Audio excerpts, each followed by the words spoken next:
Dhule railway स्थानकाच्या नूतनीकरणाचं काम अखेर पूर्ण झालंय। 11 मे रोजी मोदींच्या हस्ते ऑनलाईन उद्घाटन केलं जाणार आहे।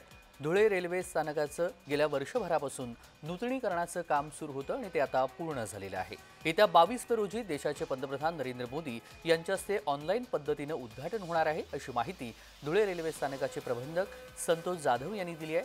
रेल्वे स्थानकाची सुमारे 9,49,00,00,000 रुपयांमधून नूतनीकरण करण्यात आले, ज्यामध्ये प्लॅटफॉर्म अद्ययावत आणि सोबतच शेडची देखील उभारणी करण्यात आलेली आहे।